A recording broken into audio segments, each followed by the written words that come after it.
Today on the Locked On Hornets podcast, we recap an up and down weekend. And Michael Scotto says the Hornets say Kon Knueppel is already the face of the franchise. Is that so? Really? We'll talk about it coming up today. Locked On Hornets.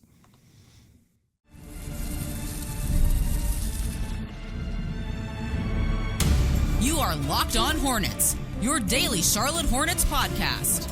Part of the Locked On Podcast Network, your team every day. In a minute, cuz we live.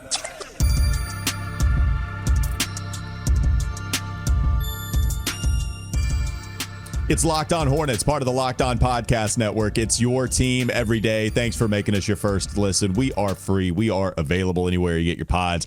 That includes YouTube. Doug Branson, he's back on with me on YouTube if you're watching us there. He's also on everyhornetsboxscore.com. You can also check him out on his Substack, Yahoo Sports Daily. He's doing a whole bunch of different stuff, folks. Caroline Fenton, Jason Fitz, both on Yahoo Sports Daily. Doug Branson is there. He's just behind the scenes. I'm Walker Mehl. Listen to me, WFNZ, every weekday from 12 to 3 p.m. Sports Radio 92.7 FM. This episode is brought to you by FanDuel.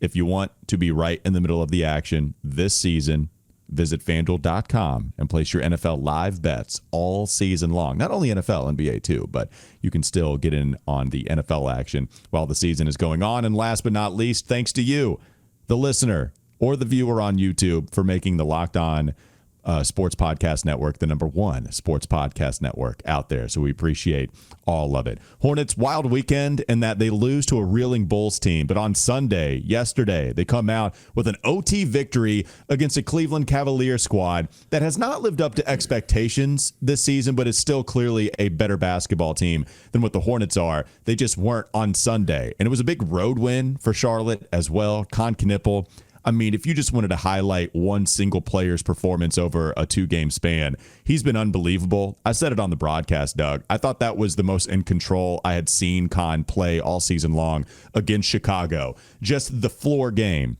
which it's fine. Okay, you go for a career high. Enough said. I don't think it's hyperbolic at all to say that was his best game of the season if you wanted to, because you could look at the box score. You could see him go for 33 points. But, man, he's been playing in control each of the last two contests, having more on-ball responsibilities. He still has some problems every once in a while dribbling in the paint, but other times, he'll just run right through you like a bull when you don't feel like there's any space for him to operate with. He just forces the issue. He's also kicking out to shooters himself. He's making the right read, all that stuff that we talked about coming out of Duke. How about, again, another performance from him that was real noteworthy, not only the one that he had against Chicago, but 29 in a win against the Cavs, where he's handling the basketball a lot. Like Kon Knueppel, man, what can you say about how impressive a year he's having, in a way where I didn't expect him to have a better year right off of the rip from some of these other guys that were drafted in the top five. In a way that feels real, in a way that feels sustainable, he is leading the team right now. There's just no question. We're going to get to this Scotto report about him being the face of the franchise, and I think there's some discussion there. But I don't think there's any discussion about who's leading them on the floor. You know, if you want KJ Simpson out here saying that Miles Bridges is the veteran leader in the locker room, fine. But the guy that's leading them on the floor right now is Kon Knueppel. You mentioned he's playing in control.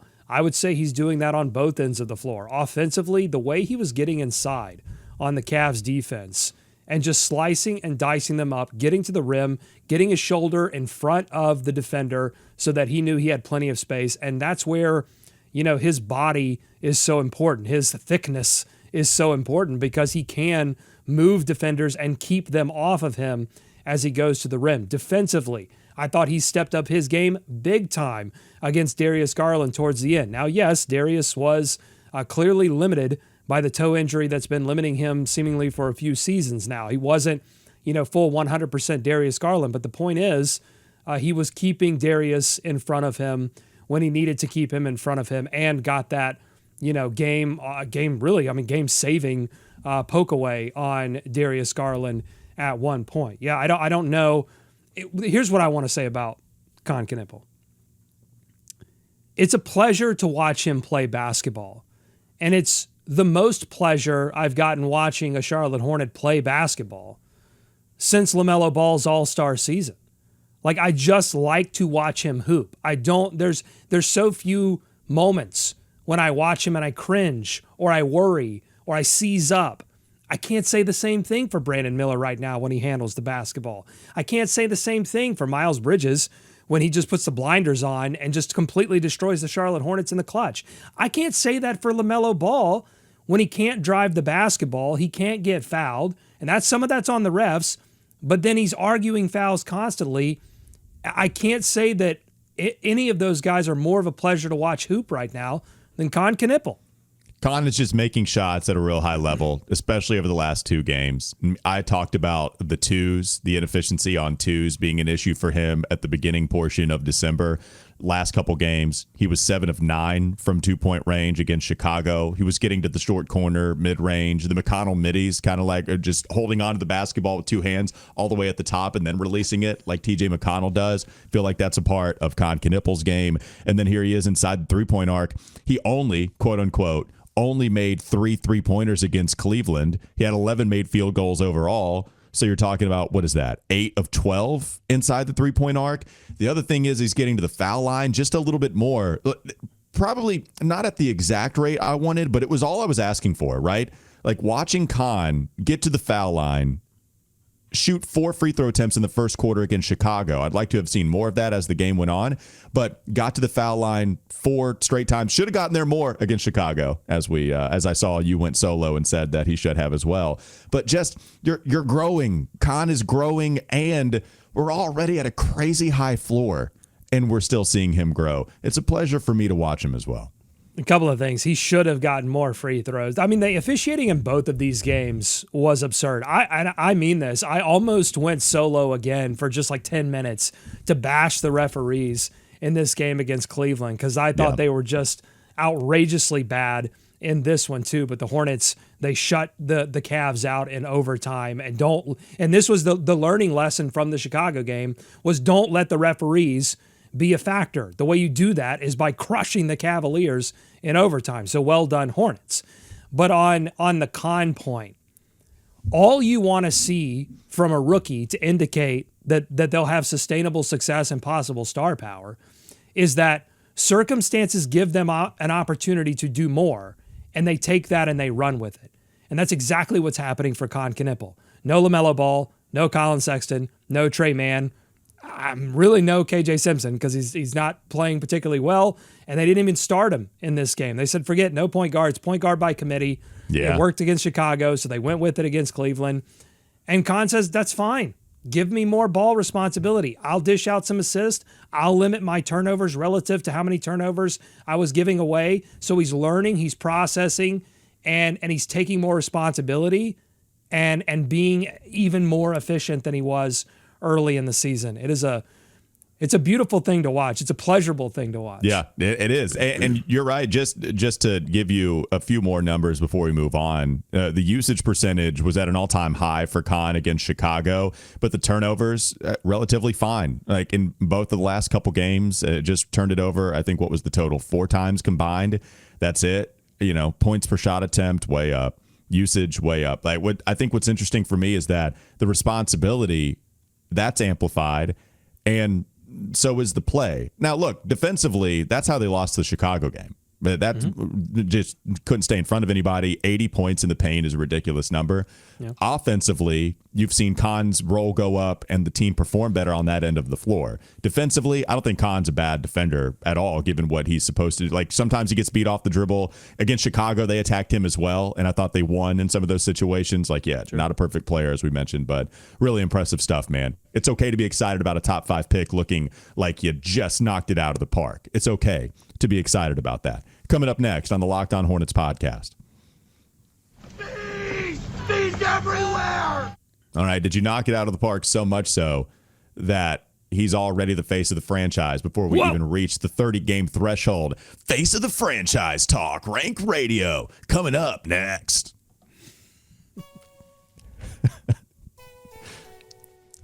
This episode is brought to you by Wayfair. The holidays always show up faster than we expect, and if you're still putting together gifts, last-minute decor, or getting your home ready for guests, Wayfair has you covered. Whether you need a quick room refresh, new bedding, or those final seasonal touches, Wayfair makes it easy to get what you need and get it fast. Wayfair truly is your one-stop shop for everything home with decor, furniture, kitchen essentials, and gifts for every style and every budget, all delivered quickly and easily.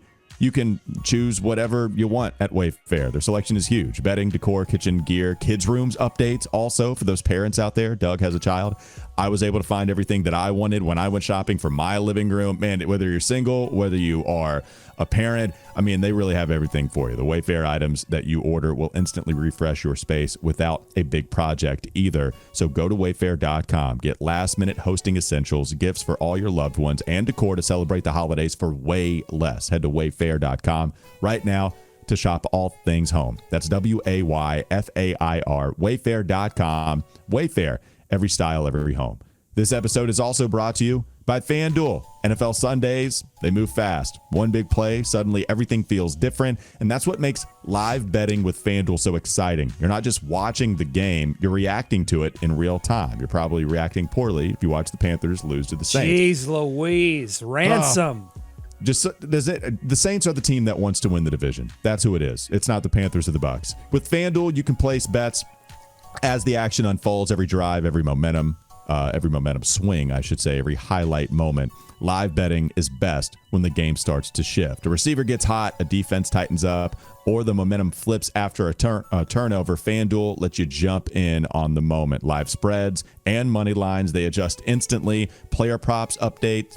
They update as the guys heat up. Man, this is a great read. I'm sorry, FanDuel. So if you want to be right in the middle of the action this season, visit FanDuel.com and place your NFL live bets all season long. FanDuel, the game moves fast. So can you. More Locked On Hornets ahead.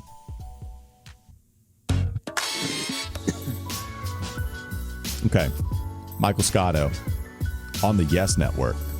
We see him report every once in a while, right? Hoops hype, I should say.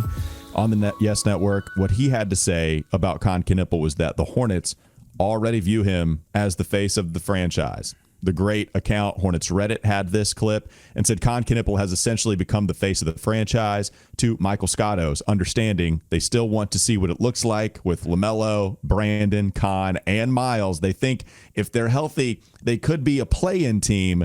But the real thing to take away there is Kon Knueppel essentially being the face of the franchise. One, I will say, I just don't want to chase my tail anymore on them being a play-in team as long as everybody's healthy.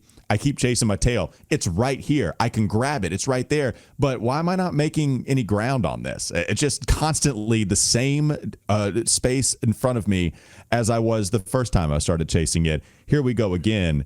The Kon face of the franchise stuff. What's your thoughts on Michael Scotto's comments?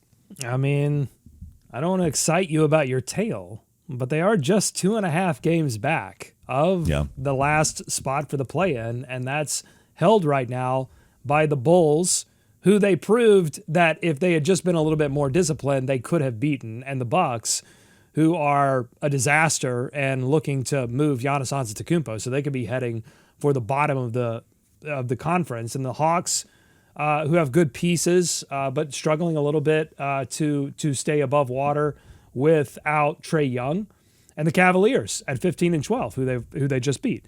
So it's not ridiculous that the Hornets believe, even though they're doing it a little bit on faith, right? They're not doing it because they have ample evidence that this team could make a play-in with all of those players healthy.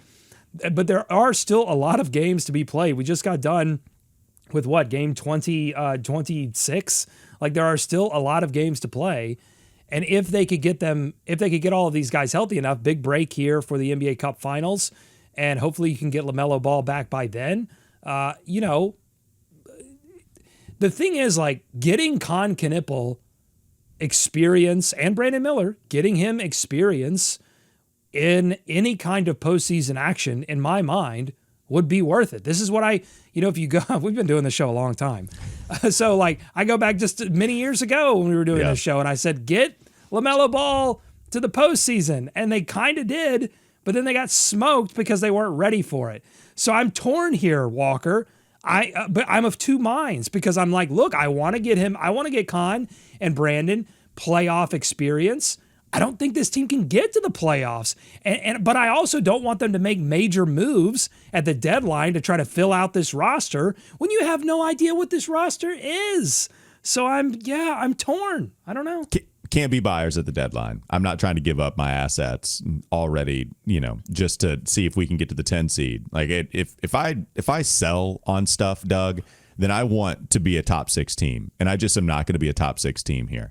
So not buyers at the deadline, right? I'm not trying to sell on any of the assets that we have, like the first round picks, in order to go get players. But I'm with you. I think play-in experience would be valuable. I think the rookies would respond pretty favorably. Sion James is going to be ready for it. Might miss shots, but he's going to be ready for it in the physicality. Kon, going to be ready for it. Kalkbrenner, going to care. All these guys are going to care, and that matters. And I like playing caring basketball because we haven't seen that kind of level of devotion in quite some time because the stakes just simply haven't called for it frequently enough. So I would love to see it just like you would. And to me, it comes down to one thing. If Milwaukee trades Giannis, it's on. If they hold on to Giannis, then it's off. That's what it comes down to me. But if they trade him, yeah, I think the Hornets have a real shot to get into that 10 spot because I don't think they're going to get 9. 10, I think that's possible if Giannis gets traded specifically out west. Yeah, going back to what I said, I just wonder, what is there real value in going to a play-in game and getting smoked by 20 again because you don't have a real center rotation. You don't have a defense such. This is what Clifford complained about constantly with his team. It's like you get there, but you're wholly unprepared to do so. To me, the only way that I would want them to make a run to the play-in is if you did get LaMelo and Colin back and you did get Grant Williams back. Josh Green's been playing well for them defensively. Say you get all these pieces back, right? And over the course of the remaining games, you're not just winning, but you're beating teams that you would have no business beating otherwise. You're beating the Magic, you're beating the Celtics, you're beating the Knicks. Maybe you sneak one by the Pistons, who are the top. You're playing like a top 6 team. Then I would say, okay, maybe they should look at trying to move Miles Bridges if possible for a little bit of center help and not even worrying about really getting back assets and just getting something back that could improve your defense in some significant way. Maybe there's a look there. But it would take getting quality wins in order to convince me, because I don't think they're going to need a tremendous run to get into the back end of the play-in. But I don't want this team in the back end of the play-in if they're just going to do what they did the last 2 times they were there. Well, the thing is, if you lose, maybe if they get to the play-in and they lose by 30, if you just put up the score on everybody's locker, then you should be able to avoid that the next time out. They tried that. They put the banner of the Pacers score, and then they got taken to the cleaners by Atlanta. Okay. Yeah, I guess you're right. Yeah, I forgot that already happened to that specific scenario. Okay, never mind. Just get to the play-in. But here, hold on, though. I will back you up. I will back you up and say, different roster. Kon Knueppel seems already a more serious player than they've had in any of that roster construction that they had. I mean, Kon's out here talking about real stuff after games, being hard on himself, being hard on the defense, being hard on the team. That is the kind of attitude that if you were bulletin board material exists for a reason, but it doesn't work if you have a bunch of players that are not cultural fits for what the coach is trying to communicate with the bulletin board material. I think Kon is that guy. Yeah, and you're right, by the way. I was being facetious. I had not forgotten. I was referencing that specific example. Oh. Felt like there was a little, there wasn't as much transparency as I wanted on that sarcasm. Full disclosure. Full disclosure. Yeah. I'm playing hurt today. My face is exploding. I get an outrageous allergy attack twice a year when it gets super cold and when it gets super hot. So we were in the super cold period. We're in the teens here in Nashville, Tennessee. My face is exploding. My head is wonky.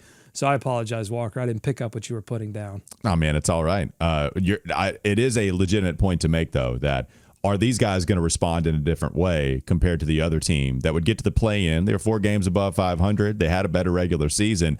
It's just that they really laid an egg in a game that mattered. I think the effort would be there. It's all about the shot making. I don't think they would win. I don't think they would parlay it into a playoff appearance, but I do think getting to the play-in matters. It does matter with a different everything. You have a different shot caller as far as basketball operations. You have different shot callers, slot callers. Oh, we got some. The slot callers. We got different ownership. We have a different core, so to speak. So, yeah, it is different. And I wonder, too, if it's like, yeah, we want to see what all of this stuff looks like healthy, because they kind of have to. Because if they want to move on from LaMelo Ball, if they do believe that Kon Knueppel is the future face of the franchise, and you can't have a face of the franchise and also be paying someone $50 million a year to play, 50 games. You just can't do that. So if they wanted to move on from LaMelo Ball, they have to see what all of this looks like healthy. It would benefit them if the Hornets improve significantly with LaMelo Ball on the floor, because that would open up trade avenues that I just don't think are open right now. I don't think that they can get anything of real value or substance in exchange for LaMelo Ball because of how hurt he's already been this season. All right, let's put some finishing touches on this podcast. Coming up next on the Locked On Hornets pod. Bees everywhere! The Hornets still believe. We've discussed them still believing. Also, we'll give you some final weekend observations, what we saw from Charlotte during their 1-1 stretch from Friday to Sunday. That's still to come. Final segment, LOH. This episode is brought to you by Rougiette. Let's be real. Making excuses doesn't solve anything. We've all heard them before. It's just stress, I'm tired, or it happens to everyone sometimes. But when it comes to performance, sometimes your body just needs a little extra support, and that's where Rougiette comes in. Rougiette.com offers fast-acting, doctor-prescribed treatments for ED designed to help you stop making excuses and start making moves. Rougiette makes it easy to get started. You just connect with a board-certified doctor 100% online. No awkward waiting rooms, no in-person appointments. If prescribed, your treatment ships discreetly straight to your door. The process is fast, it's simple, it's private, and it's all handled by real doctors. It's about confidence, connection, and getting back to the moments that matter. Visit Rougiette, Rougiette.com/LockedOnNBA to get 15% off your first order. That's Rougiette, Rougiette.com/LockedOnNBA. And don't forget to use our code LockedOnNBA so they know we sent you. Rougiette. Stop making excuses. Start making moves. One more segment to go. Locked On Hornets. Final observations over the weekend. Final takes. Things that are on your mind here, Doug. What else did you want to get to after watching them go 1-1? Bad loss to Chicago. Good win on the road against the Cavs. I'm curious to get your thoughts on how you felt Brandon Miller played overall. Because, look, he hit the big shot. He hit the shot that they 4 seconds left, knocks down the deep three-pointer. And Weird trying to draw, I guess he was trying to draw a charge there. I think it was Garland. Instead, put himself on ice skates, and Brandon Miller, wide open, didn't give it a second thought, didn't hesitate, and knocks down the shot that they needed. Yeah, I thought the outside shot was working for Brandon, but man, it's just not going well for him inside that three-point arc. And not to just focus on the shot diet all the time when we get to these players, but with Brandon, that's been a concern. How efficient are you once you get moved off of your spot outside that three-point line? And I'm glad that he went 5 of 10. He had the clutch time shot. That's one thing that's always been true about Brandon. I'll always give him credit for that. Man, when it's clutch time, he has amnesia. He might have a terrible shooting stretch for through the first 3 quarters, but this goes back to his rookie year. He was always ready to deliver in the fourth. No different against Cleveland. 8 of 23, Doug. 8 of 22. 5 of 19. 5 of 14. 1 of 13. You got to go back to the last game, the win against Chicago, to see him have a pretty nice night overall from the field, going 10 of 19. I don't know what the shoulder wrap means for him. I don't know how much of that takes some getting used to. He's going to wear it all season long, but we've talked about how big of a monstrosity it is. Like, it feels like you're carrying 5 extra pounds of weight. It looks like it. I'm sure that's an exaggeration, but man, it looks different. It is on his non-shooting shoulder, right? It's his left. Anyways. So it's honest, not. I don't know what to do with that. The mid range, even with what his game usually is, right? What his game he's usually comfortable with, getting to some of those mid range shots. He's not knocking down the middies. Like, that's not even going down for him. The control with the basketball in his hands doesn't look to be there as much. He's in the blue. He's towards the bottom in turnover percentage. It feels like right now, if Brandon isn't hitting 3-pointers offensively, Doug, then he's just not helping us out a whole lot. Not right now.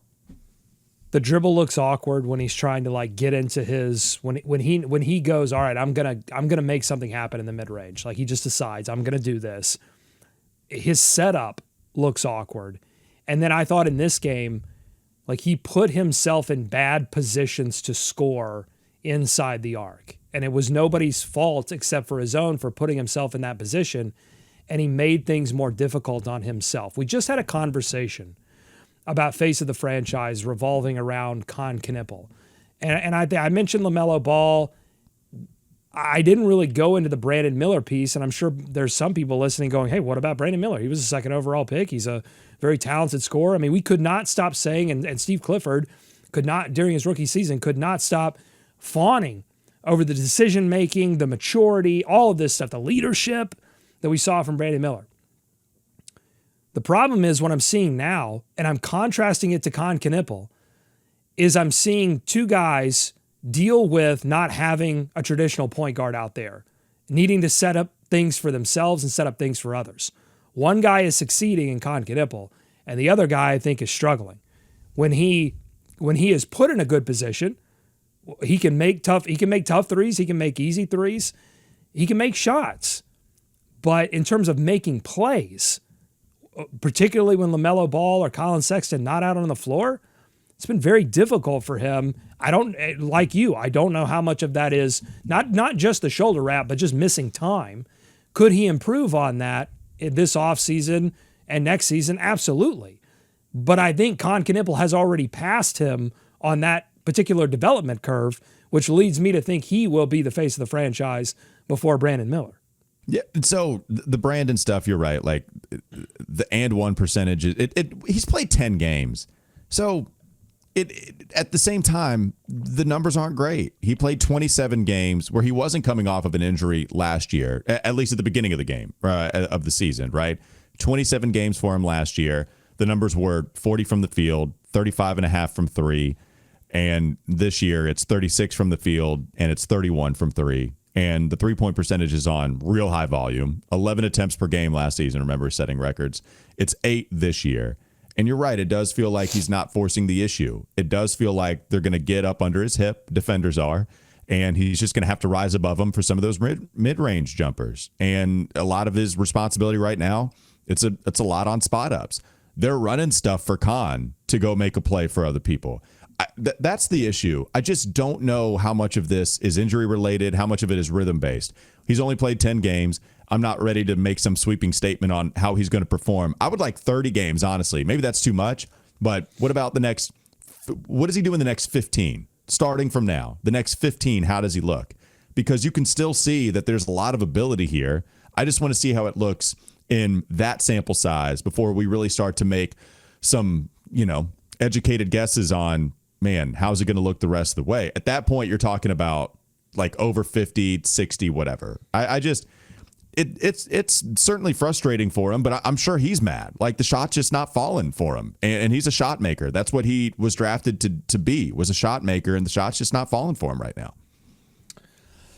More observations. I agree with everything you said there. More observations. Sion James, box score line, not going to jump off the page, but I thought his defense was great, and he was the de facto point guard. Like, I think if you drew up all the possessions, he initiated more than anyone, and I thought did an admirable job as a replacement. That's not his role, but I thought he did a decent job. Miles Bridges, as I've already mentioned, was just awful. He was awful in the clutch. Like, he banged a couple of threes early on, looked good, and then just turned into a pumpkin. 0 points, 3 rebounds, 2 turnovers on 0-4 shooting in the fourth, missed triples, bad turnovers, horrible shot decision making. That's just been the crunch time experience for Miles Bridges. It's been really tough to watch. Last observations for me. I love the player. I haven't loved the last few games from Ryan Kalkbrenner. I think those have been Cleveland. I thought that there was some good drop coverage for him, honestly. 3 blocks, so maybe more so in this Cleveland game. He started to dispel that. Some of this is probably left over from what we had from Chicago. But look, I felt like they really missed Musa out there in Chicago. I think with Musa being banged up, being questionable coming into that game, he didn't look like himself.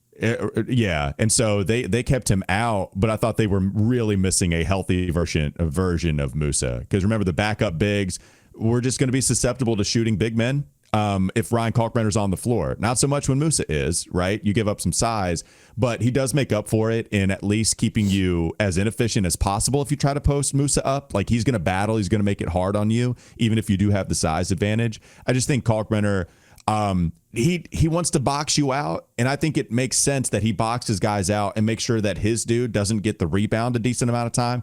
He's just not going to go get the rebound himself right now. And despite being 7'1", you've seen him over the last however many games. He's gotten 3 rebounds, 6, 6, 6. Those are each of the last 4 games. That's despite playing 31 minutes against the Bulls, 25 against Denver, 26 against Toronto. It's just rebounding's not his specialty, despite being over 7 feet. And look, that's how it's been. I love the player. Just some of the defensive sequences, despite drop coverage, being smart, being put into situations where he can succeed as the dump off guy, and just haven't loved my minutes from him.